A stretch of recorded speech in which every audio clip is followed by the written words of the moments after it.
Ryan Bourne. I go to Episcopal High School, and next year I will be attending Rhodes College in Memphis, Tennessee. I want to start off by making it clear that I will not be standing here today about to tell you what Jesus has done in my life without the incredible act that he did on the cross.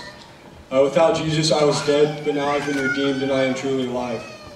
I also want to start off by reading you the verse that has described my life and given me hope up to now. It is Philippians chapter 1, verse 6, which says, that he who began a good work in you will carry it on to completion until the day of Christ Jesus. My childhood was not the ideal childhood I would have liked to have. When I was 5, my parents got divorced, and 6 months later my mom developed breast cancer, but she is free from that now. Soon after, my dad got remarried, and not soon after that, my mom too got remarried. As all of you can imagine, I was a very confused kid, and this affected me greatly throughout the rest of my life. Starting in high school my freshman year, I did not have too many friends, mainly because most of them went to Lamar from ROB. I did have one friend on the other hand. He is not one of my best friends and has been through everything mostly I've been through, Daniel. In the second semester of freshman year, Daniel and I decided to try smoking weed, and we immediately liked it, but we did not touch it for the rest of the semester because we went on the mission trip to New Orleans. In New Orleans, my life was greatly impacted. There, I accepted God into my life and accepted the fact that Jesus had died for my sins, and I truly believed that, and my eyes were completely open for the first time. But sophomore year started, and my spiritual high completely left me. I started smoking weed, drinking, and partying a lot. I was lying to my mom constantly because I knew that what I was doing she would not have approved of. Every time my mom went out of town, I was throwing parties at my house, and by doing that, I found a group of friends that I could hang out with. These are not the type of friends that always had the mindset of what was best for me.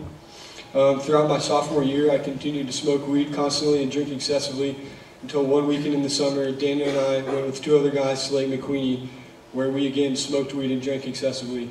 There I thought this was the pinnacle of life, and which was to get drunk and get high all the time. I got home from the trip and opened the door to see that my mom had found smoking paraphernalia that I had kept hidden from her. So I basically just got caught smoking weed and my heart dropped. After being caught smoking, I lost a foundation in my life, and I did not know what to lean on. Again that summer, my mom let me go on the mission trip to Burlington, Mississippi, and there the same thing happened. I found God in my life again, and I had been new, and my life was great until my junior year started. So my junior year, for the most part, was the exact same as my sophomore year, except for I'd stopped smoking. Instead, I just drank a lot more. My mom let me go on the ski trip for the first time in my high school career, and Daniel and I stupidly decided to smoke fake weed called Serenity with a bunch of other guys. It has the same effect as smoking weed. It's just not considered weed. It's the same thing, though. Anthony had found out that we all did it, and I was kicked off the trip, and this was one of the absolute worst moments of my life. Sadly enough to say, this was not rock bottom for my life.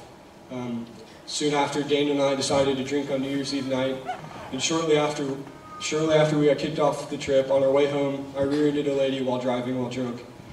That very moment, I should have been taken to jail and given a DUI. God had other plans for me though, and I didn't receive any punishment from the law like I truly deserved. This is a moment when I truly hit rock bottom in my life. My life was miserable. I had no freedom, and I had to go to an outpatient rehab program, which I absolutely hated. I honestly thought I did not deserve to be there, but everything in my life that I had done had given proof that I needed to be there. I couldn't do anything. All I could do was soccer, rehab, school, and my house. Again, thankfully, I was able to go on the mission trip to Jamaica. This time, God was not going to leave his work undone. Again, let me repeat the verse I read earlier. He who began a good work in you will carry it on to the completion until the day of Christ Jesus.